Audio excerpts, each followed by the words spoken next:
Question में given है a cell of EMF 12 volt and internal resistance 1 ohm is connected to external resistor of 5 Om.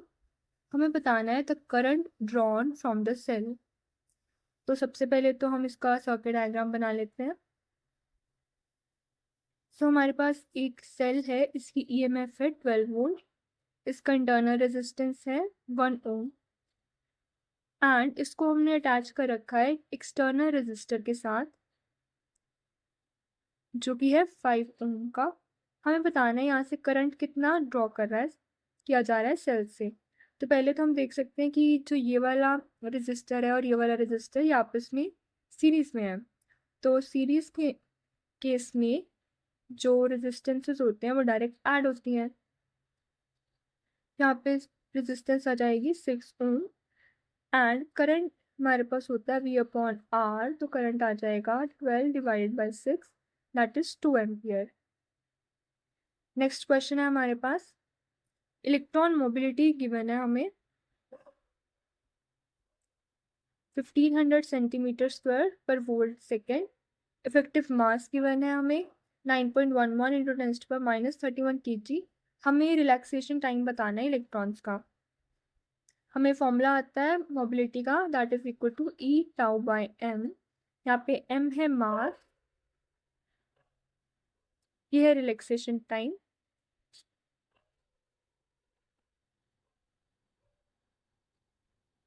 E है electron पर charge and U है mobility. हमारे पास E की value होती है 1.6 into 10⁻19 coulomb, mass is 9.1 into 10⁻31 kg। Mobility हमें given है 1500 centimetre square पर वोल्ट सेकेंड। यहाँ से हम टाउ की वैल्यू कैलकुलेट कर सकते हैं mu/e that is equal to 9.1 into 10⁻31 into mu is 1500, ये सेंटीमीटर में है तो इसको मीटर में कन्वर्ट करेंगे, divided by E that is 1.6 into 10⁻19 and हमारा आंसर सेकेंड्स में आएगा 9.1 इंटू 1500, इसको 15 इंटू 10⁻2 लिख रही हूँ, 1.6 इंटू 10⁻31 माइनस 4 प्लस 19। इसको सॉल्व करके हमारे पास आएगा 8.1 इंटू 10⁻13 सेकेंड्स। नेक्स्ट हमारे पास एक कंसेप्चुअल क्वेश्चन है, इसमें हमें पूछा है कि which of the following is the use of UV rays. UV rays का यूज क्या क्या है? They are use for water purification. हमें पता है ये यूज होती है, लिखा भी होता है आरओ वगैरह के ऊपर UV protected. Second is they are use in radar systems for aircraft navigation. No, UV rays इसके लिए यूज नहीं होती। फिर लिखा है रेडियो एंड टेलीविजन, ये भी हमें पता है यूवी इसके लिए भी यूज नहीं होती। Next is they are use in high precision eye surgery. Yes, eye surgery के केस में हम यूवी रेज यूज कर सकते हैं। नेक्स्ट क्वेश्चन पे कंसेप्चुअल है, हमसे पूछा गया है which of the following has lowest resistivity at 0 Celsius. हमें पता है सबसे कम resistivity in case of metals होता है सिल्वर की एंड उसके बाद होता है एल्यूमिनियम। अब यहाँ पे सिल्वर तो गिवन नहीं है, एल्यूमिनियम ही गिवन है, तो इन सब में से सबसे कम रेजिस्टिविटी एल्यूमिनियम की होगी। हमें गिवन है power line has a resistance of 0.1 ओम पर किलोमीटर, करंट फ्लो कर रहा है 500 एम्पियर एंड लेंथ है हमारे पास 50 किलोमीटर। हमें बताना है कि पावर लॉस कितना हो रहा है। सो हमें पता है पावर का फॉर्मूला I/R या फिर V² डिवाइडेड बाय R। आई की वैल्यू हमें गिवन है 500 एम्पियर एंड हमें रेजिस्टेंस पर किलोमीटर गिवन है 0.1 ओम एंड कितने किलोमीटर?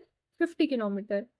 तो हम इसको मल्टीप्लाई कर देंगे 50 किलोमीटर से, तो हमारे पास टोटल रेजिस्टेंस आ जाएगा that is equal to 5 Om.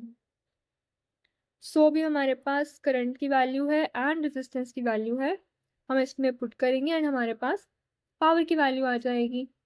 So power की वैल्यू है I/R and that is equal to 500² multiplied by R है 5।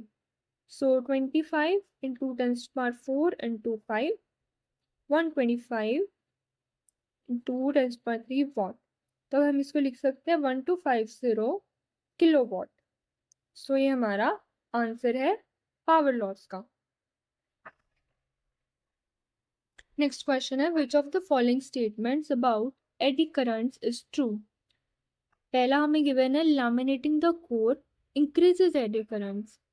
हमें पता है हम लैमिनेट तब करते हैं जब हमें एडी करंट को रिड्यूस करना हो, तो फर्स्ट ऑप्शन गलत है।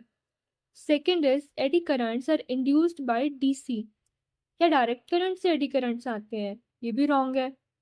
नेक्स्ट है eddy current reduce heating effect, reduce नहीं करते बल्कि इंक्रीज कर देते हैं, सो ये ऑप्शन भी हमारा रॉन्ग हो जाएगा।